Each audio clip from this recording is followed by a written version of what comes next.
Two identical charged spheres suspended from a common point of two massless strings of length L are initially at a distance D. அப்படின்னா என்ன அர்த்தம்னா, இப்போ ரெண்டு identical ஸ்பியரை நம்ம தொங்க விடும்போது, சார்ஜ்டு ஸ்பியரை நம்ம தொங்க விடும்போது என்ன ஆகும், அது ரெண்டுத்துக்கு இடையில மியூச்சுவல் ரிப்பல்ஷன் இருக்கும். ஏன்னா லைக் சார்ஜஸ் இல்லையா, ஐடென்டிக்கல்னால. ஸோ அப்போ என்ன ஆகும், ஃபோர்ஸ்னால இது என்ன ஆகுது, ரெண்டும் தள்ளி எட்டி போய் நிற்கிது. ஈக்குலிபிரியமில் அதனுடைய டிஸ்டன்ஸ் என்னது, டின்னு கொடுத்துருக்காங்க. சரியா, அப்போ நமக்கு ஆல்ரெடி தெரியும் டி. இப்போ எம்ஜி நமக்கு கீழே வேலை பார்க்கும், weight due to gravity, tension இங்கே மேலே இருக்கும்னு நமக்கு தெரியும். இதுதான் வந்து மீன் பொசிஷன்னு நமக்கு தெரியும். ஆனால் இப்போ இந்த கொஸ்டின் இது கிடையாது. என்ன கொடுத்துருக்காங்கன்னு பாருங்க. The charges begin to leak from both the spheres at constant rate. Charges வந்து கான்ஸ்டன்ட் ரேட்ல இதாகுது. அப்படின்னா என்ன அர்த்தம், லீக் என்னது, charges with respect to time கம்மி ஆயிட்டு இருக்கு. அப்ப ரேட் ஆஃப் டிக்ரீஸ் என்னது, dq by dt என்னன்னு கொடுத்துருக்காங்க, கான்ஸ்டன்ட் நமக்கு கொடுத்துட்டாங்க. அப்ப dq by dt கான்ஸ்டன்ட் தெரிஞ்சிச்சு.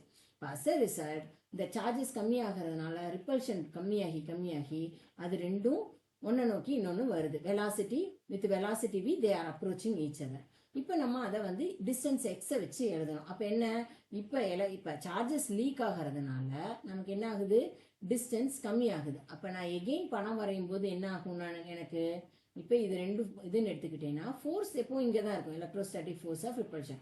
ஆனால் இப்போ இது வேரியபிள் ஆகுது, எம்ஜி இங்கே இருக்கு. இதுக்கு உண்டான டிஸ்டன்ஸ் என்னது, எக்ஸ்ன்னு எடுத்துக்கிறோம். ஏன்னா இது இப்போ வேரியபிள் இல்லையா. ஸோ இந்த ரெண்டு ஸ்பியருக்கு உண்டான distance X. With respect to time அது கம்மியாயிட்டே வரும். நம்ம வந்து என்ன கண்டுபிடிக்கணும், விக்கும் எக்ஸுக்கும் உண்டான ரிலேஷன் கண்டுபிடிக்கணும்.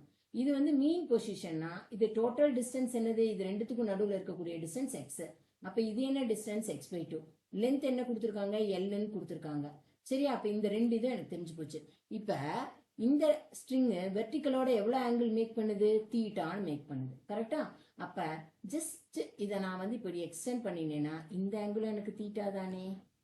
கரெக்டா இல்லையா, இந்த ஆங்கிளும் தீட்டா தான். இப்போ நான் இந்த பேரலோகிராம்ல வச்சு இதை வந்து இப்போ கம்ப்ளீட் பண்ணினேன்னா எனக்கு டேன் தீட்டா என்னப்பா கிடைக்கும், டேன் தீட்டா வந்து எஃப் அப்பான் எம்ஜி. கரெக்டா இல்லையா, ஏன்னா எம்ஜி இங்கே இருக்கு அட்ஜசன்ட் சைடு, எஃப் வந்து இப்போ பாருங்க இது வந்து என்னது, இது எஃப். ஸோ இங்கே எஃப் தானே வரும். ஸோ இந்த ட்ரையாங்கிளை நீங்கள் வந்து இமேஜின் பண்ணி பார்த்தீங்கன்னா இது தீட்டா, இது எஃப், இது எம்ஜி.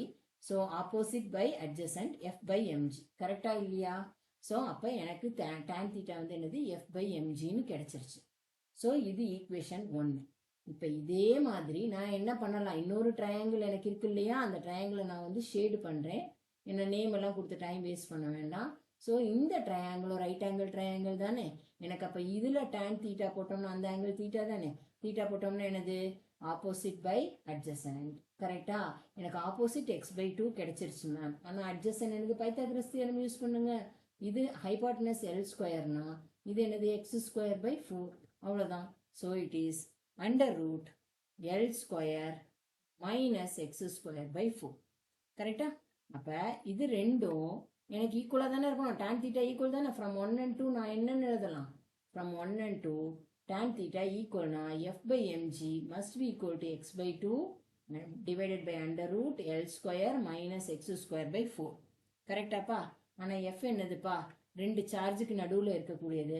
அப்போ எலக்ட்ரோஸ்டாட்டிக் ஃபோர்ஸ் என்னது, கே கியூ ஸ்கொயர் பை அது என்னது, ஃபங்க்ஷன் ஆஃப் எக்ஸ். கரெக்டா, எக்ஸ் ஸ்கொயர். ஆல்ரெடி எம்ஜி இருக்கு. எஃப் என்னது, F K Q1 Q2 by R square இல்லையா, அதே ஃபார்முலா தான். இங்கே டிஸ்டன்ஸ் எக்ஸுங்கிறதுனால நான் எக்ஸ் வேரியபிள் இங்கே. So MG will be equal to X by 2 under root of L square minus X square by 4.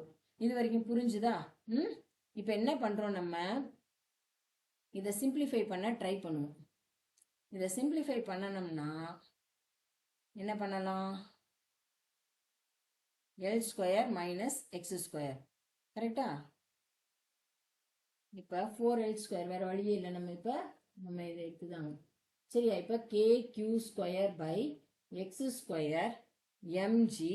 இங்கே என்ன ஆகும் உங்களுக்கு, இது வந்து எக்ஸ் டிவைடட் பை 2, இது வந்து 4L square minus X square by 2. ஏன்னா இந்த எல்சிஎம் 4ன்னு எடுத்தேன்னா அது வெளியில் இது பண்ணும்போது இந்த 2வும் இந்த 2வும் கேன்சல் ஆகும். கரெக்டா, இது வந்து 4L ஸ்கொயர்.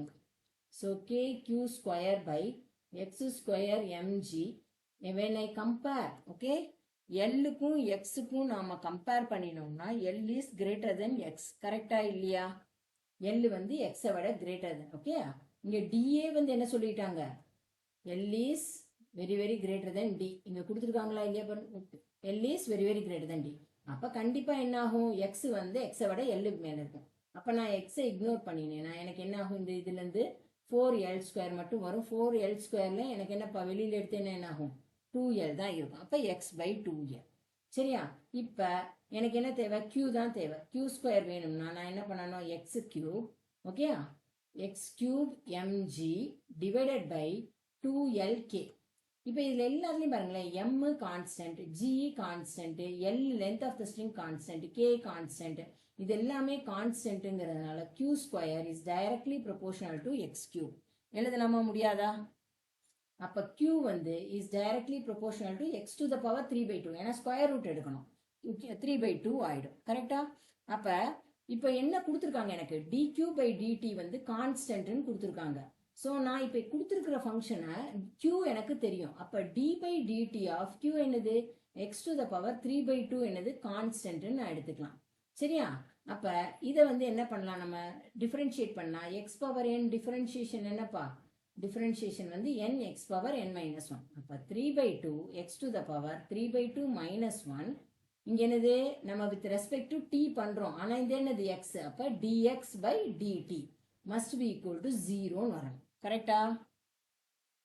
கான்ஸ்டன்ட் தானே, சாரிம்மா, dq/dt தானே கான்ஸ்டன்ட்னு கொடுத்துருக்காங்க. நான் இதுக்கு 0 பண்ணுறேன். So constant. அப்போ dx/d இப்போ என்னது, எனக்கு dx/dt என்னப்பா, v = dx/dt.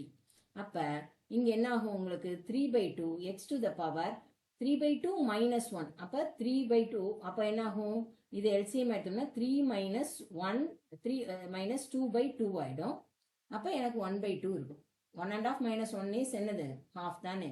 இது v = கான்ஸ்டன்ட். ஸோ 3/2வும் கான்ஸ்டன்ட் தானே. அப்போ நான் v எடுத்து எழுதினேன்னா கான்ஸ்டன்ட் டிவைடட் பை x⁻½ அப்போ v is directly proportional to x⁻−½ so இதுதான் ஆன்சர். இது ஆன்சர் இங்கே இருக்கான்னு பாருங்க.